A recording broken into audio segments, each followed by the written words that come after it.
Mesdames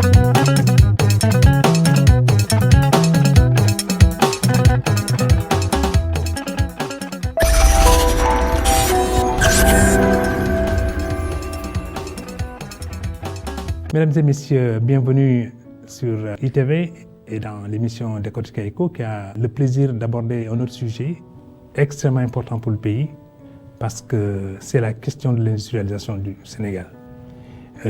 Beaucoup d'encre, beaucoup de paroles et beaucoup de rencontres et de réunions, mais en même temps aussi beaucoup d'initiatives ont été déployées. Mais jusqu'à présent, certains se posent la question de savoir si le Sénégal est un pays industrialisé, d'autres se posent la question de savoir quand l'industrialisation. Mais chacun a son avis là-dessus.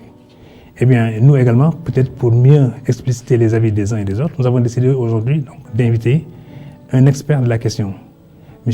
Youssouf Samuel Mbaye, qui a un long vécu, autant dans l'armée que dans les hautes études, disons, des études supérieures, polytechnicien, en même temps aussi qui a du vécu parce qu'enfant, il est né à Thiès, dans la grande cité de Balabé.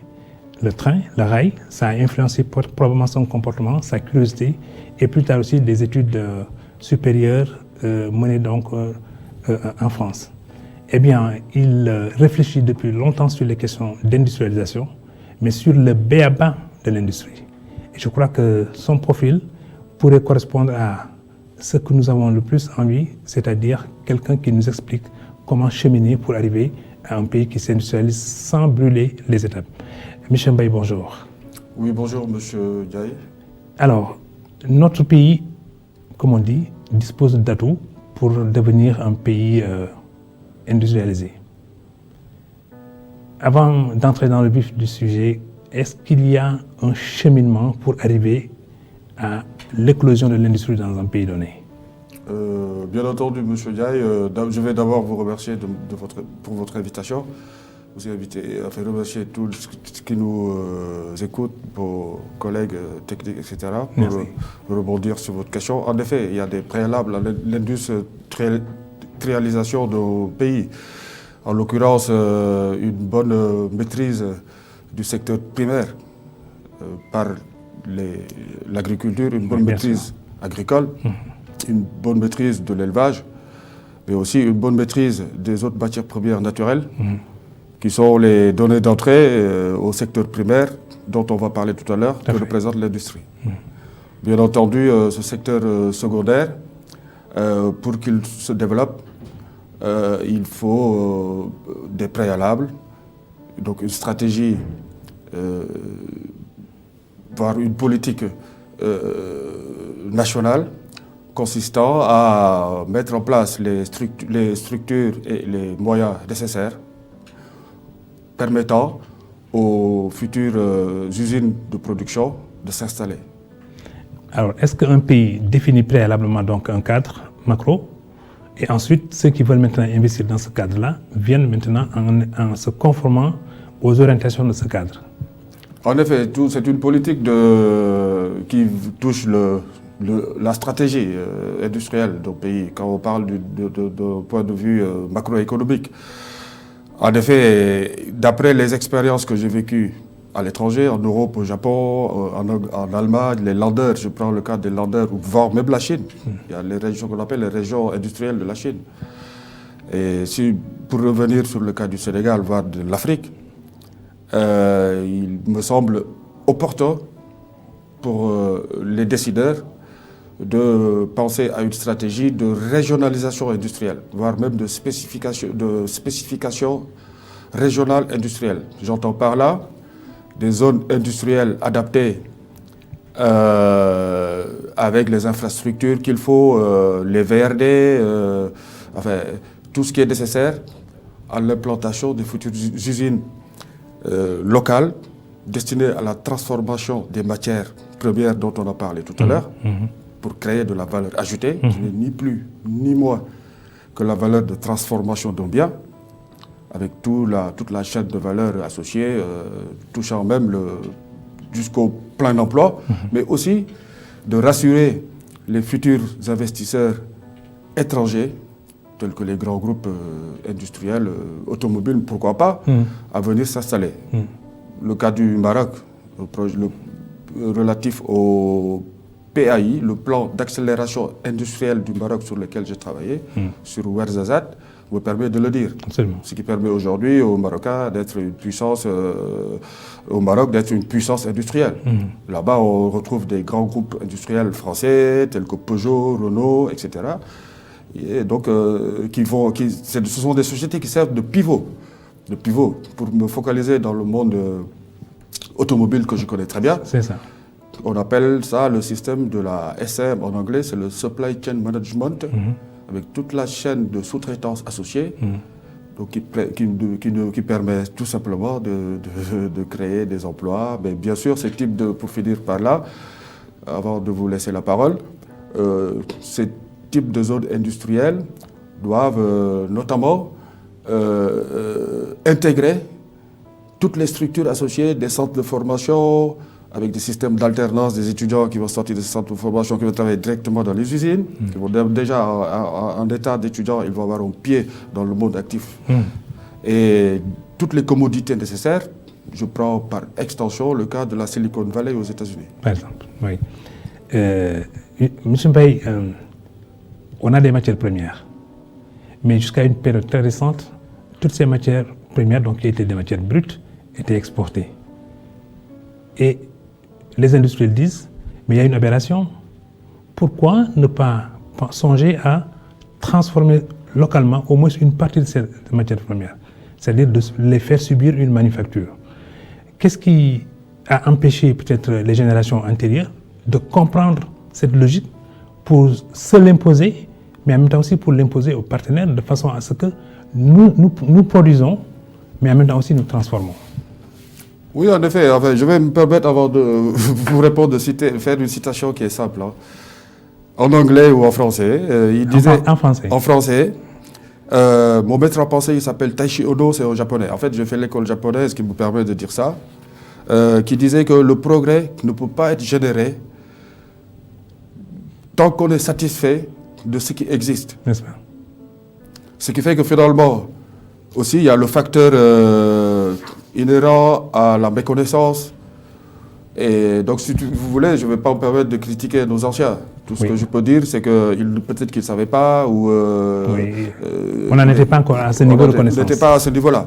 Toutefois, aujourd'hui, on est en 2021, et bien avant, comme je le disais, lors de mon passage au Sénégal en 2012, avant l'élection du président actuel, où il était question de penser à transformer nos matières premières. Tout à l'heure, je vous ai parlé de valeur ajoutée. La valeur ajoutée étant ni plus ni moins que la valeur de transformation d'un bien. C'est le process qu'on appelle le flux entrée-sortie de la matière. Et dans ce système de production, le process, vous avez tout un lien de création de valeur qui, pour citer Madame Edith Cresson, qui disait que quand on génère une fonction en industrie, on génère automatiquement 6 à 7 fonctions de services associées. C'est-à-dire que lorsque vous créez une usine de 500 personnes, vous pouvez multiplier le chiffre par les 500 par 8. Par 8, n'est-ce pas? Par 8. Oui, ça fait 4000. Donc, ça fait 4000 emplois. C'est comme ça qu'on développe l'industrie de nos pays. Toutefois, il y a des prérequis, dont ce que j'ai cité tout à l'heure, par une impulsion politique, mais toujours en mode projet. En mode projet, ça veut dire respecter des étapes, des phases, avec des jalons et tout ce qu'il faut, avec des livrables associés, dans la rigueur, et partir d'un point A pour arriver à un point B. Alors, on est dans un pays qui est éminemment riche. Chaque fois que je sors dehors, je vois de l'argent partout dans la rue. On a des matières premières à fusion. Je parle bien des matières premières naturelles. Oui. L'or, le pétrole, etc. etc. Les matières premières agricoles, il faut les développer. Pour moi, il faudrait de l'agriculture intensive, durable, voire écologique. 12 mois sur 12, c'est possible. Mais je prends le cas des d'Israël. Quand les Israéliens sont arrivés en Israël, il n'y avait rien, c'était le désert. Oui, le Negev. C'était le Negev, ils ont pompé les eaux du Jourdain. La mer, les eaux du Jourdain qu'ils ont désalinisées, ils cultivent 12 sur 12, c'est possible ici. Donc c'est une volonté, tout est affaire de volonté. Alors je vous prends un mot là, quand vous dites que le Sénégal est un pays riche. Vous avez des arguments pour dire aux Sénégalais que vous êtes riche? Oui, comme je dis tout le temps, je me dis tout le temps, parfois je blague avec mes collègues de travail où je leur dis, mais le Sénégal, comment je vois l'industrie du Sénégal, c'est comme si je vendais comme on dit en Wolof, du gerte caaf, mais tout en étant assis sur un sac rempli d'or. Non, c'est une métaphore. C'est une métaphore. Oui. Donc, si vous voulez que finalement, quand je dis qu'il est riche, notre cher pays qui est riche, Sénégal, ça veut dire qu'on a une pléthore de matières premières, associée à une bonne démarche agricole, sylvopastorale aussi, avoir les intrants qu'il faut, mais dans une dynamique de transformation. Pour générer. En fait, c'est ça qui manque. C'est ça qui manque. Il n'y a pas des éléments de combinaison de l'ensemble de ces atouts-là.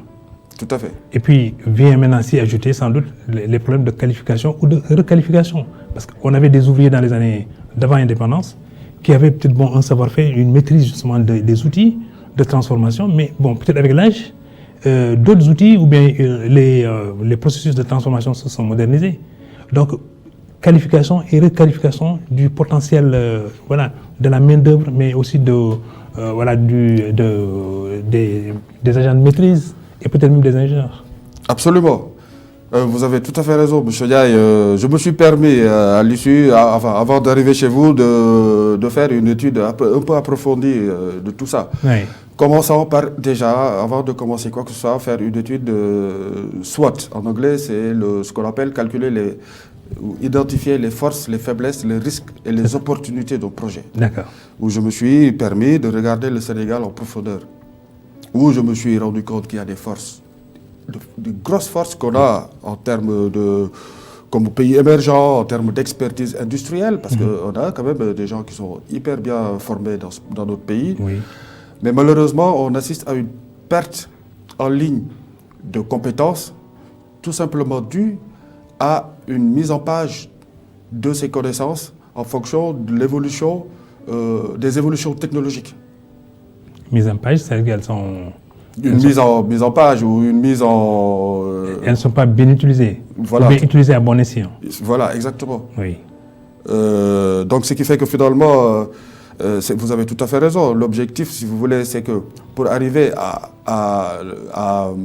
au résultat qui nous intéresse aujourd'hui, c'est-à-dire l'industrialisation de notre pays, il y a toute une chaîne d'actions à mener, dont la formation, les nouvelles technologies, les transferts de compétences, et tout ce qui suit derrière, plus de la volonté politique, mais aussi de la volonté privée, parce que j'imagine qu'ici au Sénégal, il y a des individus ou bien des clubs comme le club des investisseurs du Sénégal. Le Sénégal, CIS. CIS. Et même d'autres investisseurs potentiels qui ne demandent qu'à mettre leur argent dans des structures de production, voire des unités autonomes de production, mais sous réserve que leurs investissements soient productifs. Alors, il y a deux phénomènes qui s'observent au Sénégal. Quelque activité que ce soit, dès lors qu'elle commence à prospérer, il y a plein de monde qui bascule en disant on fait la même chose. Donc cela amène donc un phénomène de saturation de cette activité-là. Par exemple, vous prenez les mamans qui vendent du gâteau tchaf, eh bien, si la rue est de 10 mètres et que devant chaque maison, il y a une maman qui vend du tchaf, le tchaf ne se vendrait pas. Je veux dire que ça sature le tchaf. C'est pareil également au niveau de tous les services, au niveau de tous les secteurs tertiaires, primaires et même secondaires.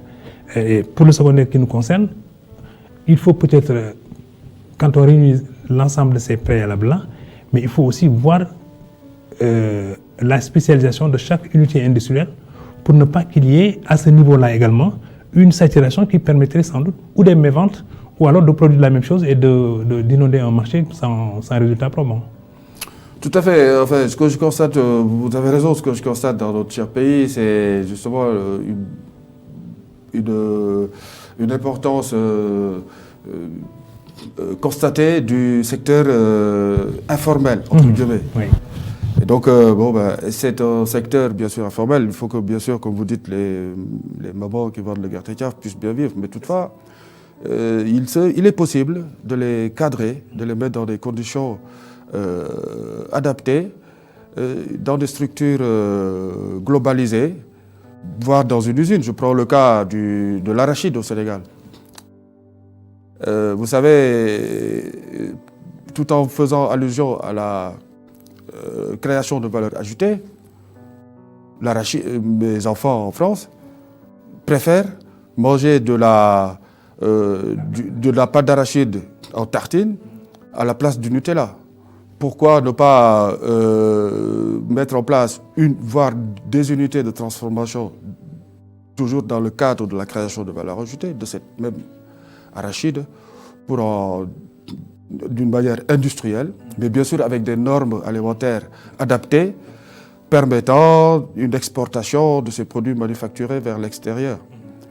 Et ce qui permettrait justement à toutes ces personnes du secteur informel que vous avez cité tout à l'heure, potentiellement, de rejoindre les usines pour gagner un salaire fixe, et ce qui ne pourrait que leur faire du bien au niveau développement social, etc. Alors, monsieur Mbaye, nous avons parlé de l'aspect préalable, n'est-ce pas? Le protocole qu'il faut suivre sans doute pour arriver à une industrialisation.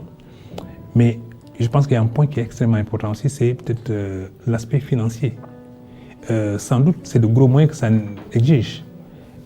Comment rassurer les Sénégalais qui veulent s'investir dans l'industrie, que les moyens à mobiliser sont si colossaux, mais qu'en même temps aussi, peut-être, il y a de la rentabilité une fois l'opération conclue?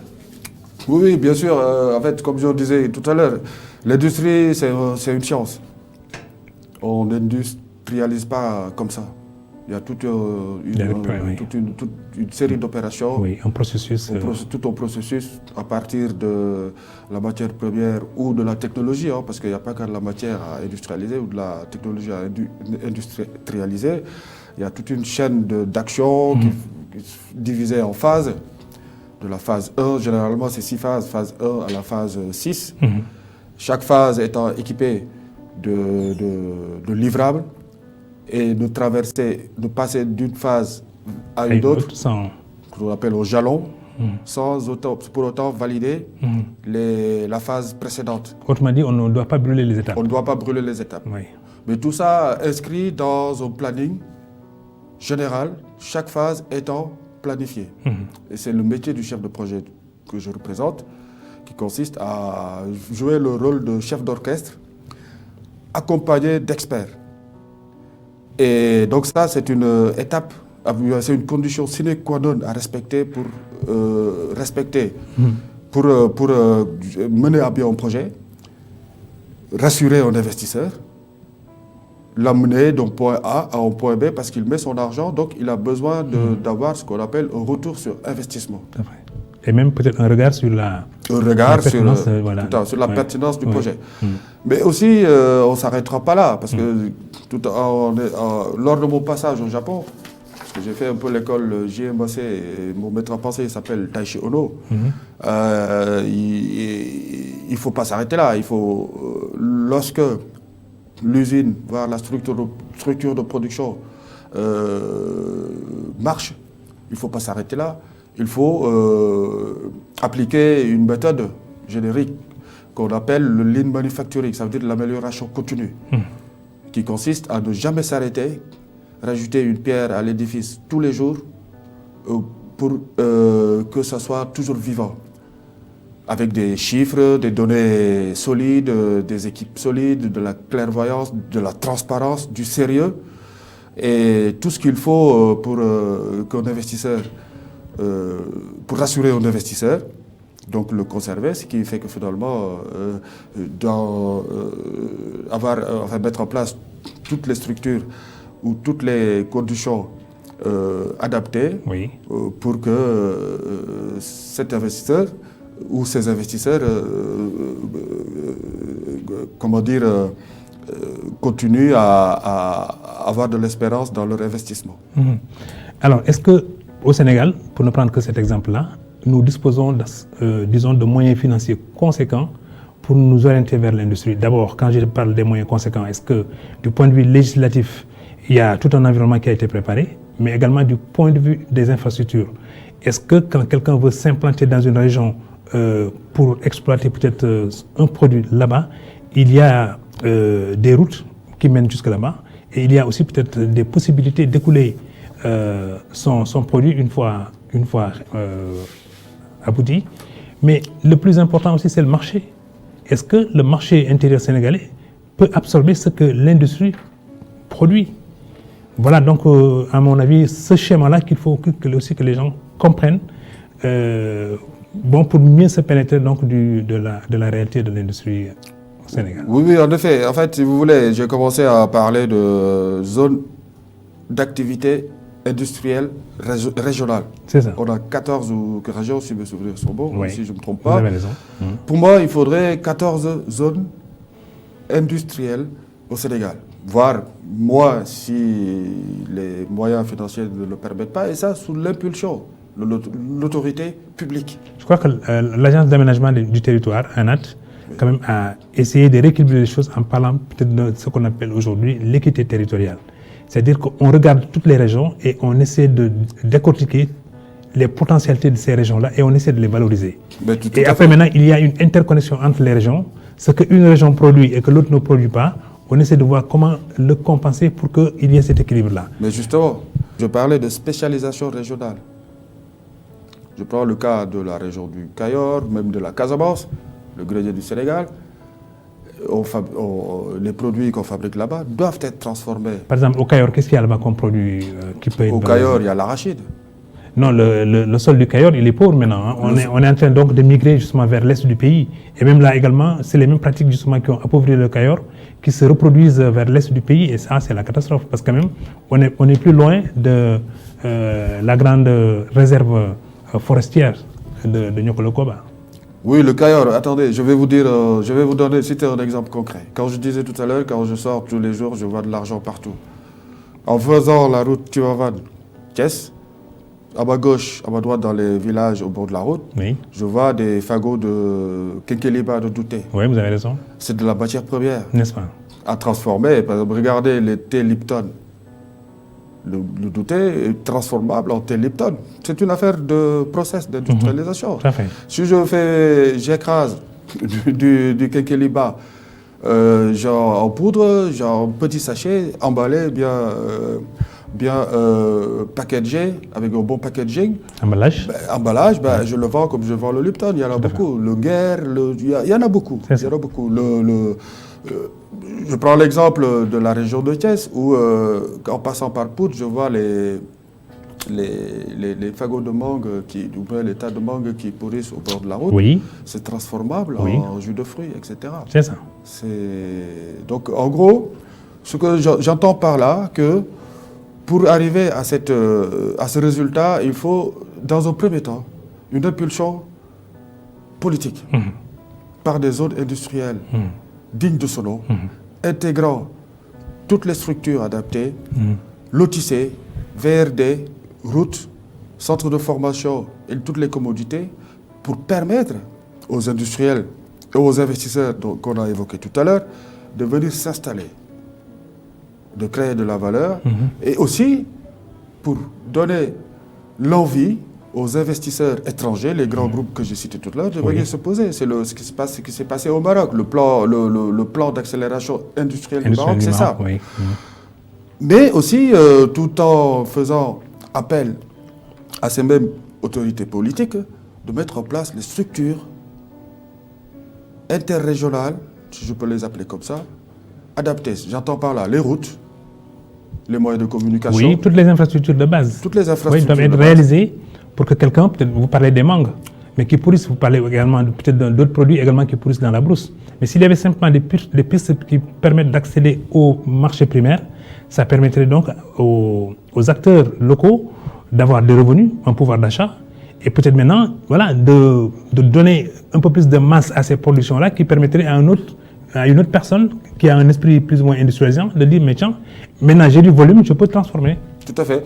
Et pour vous conforter dans votre point de vue, et le fait de mettre en place ces structures, ces zones industrielles, plus les infrastructures qu'on vient d'évoquer, il appartient à ce même pouvoir politique, voire même avec l'appui, avec le système le partenariat public-privé, de faire des opérations de communication, de marketing, pour inciter les industriels, voire les autres, enfin, toute force intéressée par ce type d'application, de venir s'installer. C'est ça. Leur donner les moyens de s'installer. J'entends même par là, pourquoi ne pas mettre un aéroport, voire un aérodrome sur place pour permettre aux cadres de pouvoir... Oui, je crois que la planification envisage des choses comme cela. Peut-être on va aller très vite parce qu'on me signale donc qu'on s'achemine vers la fin de l'émission. D'accord. Il y a un aspect quand même qui est extrêmement important pour ceux qui ont cet esprit entreprenant.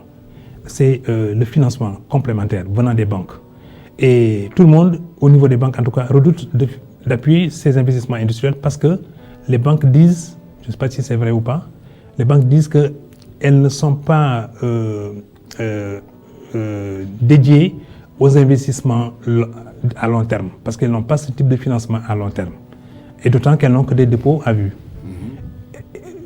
En l'absence des banques, quelles sont les institutions qui peuvent au moins quand même suppléer aux banques et permettre donc à l'investissement d'être intéressé à des projets industriels? Oui, il y a d'autres types d'investissements privés, des appels à participation, les groupes d'intérêt économique, les clubs d'investisseurs et autres. Mais pour revenir aux banques, il est possible, parce qu'ils investissent à court terme, d'appliquer un principe purement japonais, qu'on appelle le smart factorisation, la smart factorization en anglais, c'est-à-dire l'industrialisation rapide. C'est toute une affaire de maîtrise et de gestion de projet. Vous parlez des grappes? Des grappes. Les grappes de convergence? Tout à fait. Ok. Donc il est possible de mettre une usine de fabrication automobile en 6 mois. N'est-ce pas? Le sujet est très intéressant, M. Mbaye. Le temps qui nous était imparti justement pour décortiquer ECHO s'épuise. Mais très concrètement, vous nous avez plongé justement dans l'univers de l'industrie et sûrement d'autres moments nous serons accordés prochainement pour peut-être arriver à mieux expliciter la question de l'industrie. Mais l'industrie tient un pays et un pays également pour se développer doit s'appuyer justement sur une base industrielle de transformation de ses produits. Amis de Décortica ECHO, nous sommes à la fin de notre émission. Nous allons donner sans doute la parole à notre invité pour peut-être son dernier mot de conclusion. Merci M. Diaye, c'était passionnant. Malheureusement, on a manqué de temps. Je finirai simplement pour dire en conclusion, même si conclure c'est pas bien, que réussir en industrie, c'est prévoir et agir dans le respect des règles, des objectifs et des conditions prévues. Tout projet industriel digne de son nom doit anticiper les potentielles dérives et respecter les prérequis de conduite d'un projet. La compréhension de l'enjeu de la stratégie de développement évoquée est le catalyseur de l'intérêt qui anime notre actuel président, notamment pour la phase 3 du plan Sénégal émergent. Donc l'industrie du Sénégal peut être aisément, j'en suis convaincu, rapidement, hautement et durablement forte pour être un gage de réduction drastique du chômage et de développement économique et social. Alors, avec la voie que je viens de vous exposer, qu'on vient de citer, les voies qu'on vient de citer, qui ne sont pas exhaustives, parce que le temps nous manque, c'est un essai logique qui s'appuie, d'après moi, sur les fondements de toute démarche industrielle, c'est-à-dire le mode projet. Merci. Voilà, chers amis, c'est Avis d'experts. Nous allons prolonger justement dans nos différents salons cette discussion autour de la question de l'industrialisation impérative du Sénégal pour jouer dans la cour des grands prochainement. À bientôt pour Décortica.